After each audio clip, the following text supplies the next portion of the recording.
Hello, welcome to around ஆச்சி. இன்னைக்கு நம்ம வீட்டிலேயே சுவையான வாழைப்பூ கடலைப்பருப்பு வடை எப்படி செய்யலாம் அப்படின்னு பார்க்க போகிறோம். இந்த மாதிரி பாரம்பரிய ரெசிபி பிடிச்சிருந்தா வீடியோவை ஸ்கிப் பண்ணாமல் முழுசாக பாருங்கள்.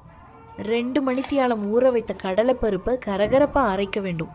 ரொம்ப பேஸ்ட்டாக அரைக்கக்கூடாது, அப்போ தான் வடை கராராக வரும். பேக்ரவுண்டில் கோவிலிலிருந்து நாதஸ்வரம் சத்தம் கேட்குறது. தேவையான அளவு சின்ன வெங்காயம் எடுத்து அதை மிக்சியில் போட்டுடுங்க. அதோட சோம்பு 1 டீஸ்பூன் சேர்த்து 5 அல்லது 6 காஞ்ச சிவப்பு மிளகாய் சேர்த்து அரைத்து எடுத்துக்கோங்க.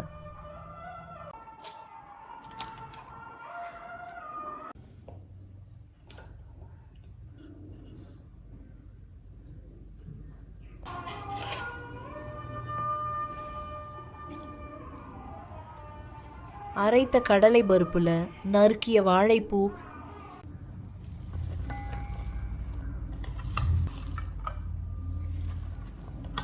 நறுக்கிய பச்சை மிளகாய், நறுக்கிய கறிவேப்பிலை சேர்த்து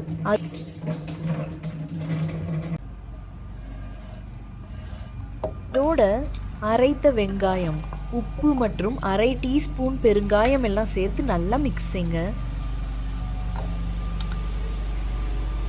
நீங்கள் விரும்பினா கொஞ்சம் இஞ்சி அல்லது பூண்டு கூட சேர்க்கலாம்.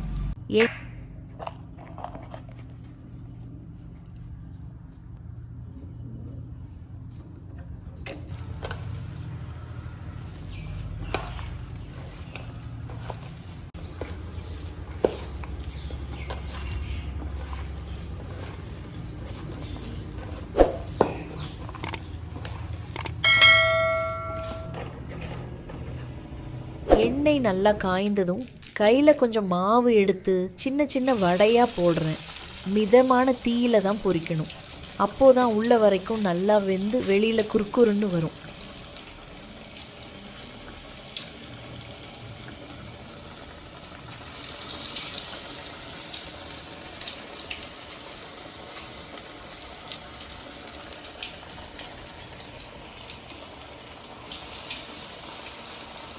இந்த மாதிரி வடையோட வாசனை வந்தால் மழை நாள், சாயங்கால டீ டைம், அந்த ஃபீல் வேற லெவல் தான்.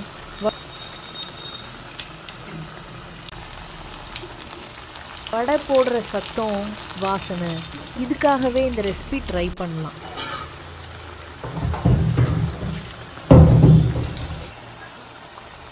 எண்ணெய் காய்ச்சிக்கிட்டு இருக்கிற நேரத்தில் ஃபோன் ஸ்க்ரோல் பண்ணாதீங்க. வடை உங்களுக்காக வெயிட் பண்ணாது.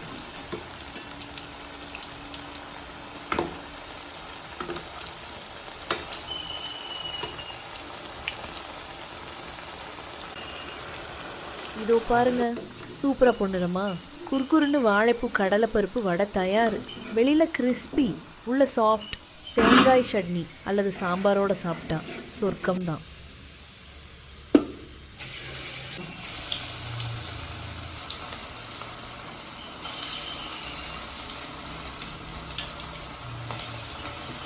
சட்னி ரெடி ஆகலைனாலும் பரவாயில்ல, இந்த வடை தனியாக சாப்பிட்டாலே சூப்பர் தான்.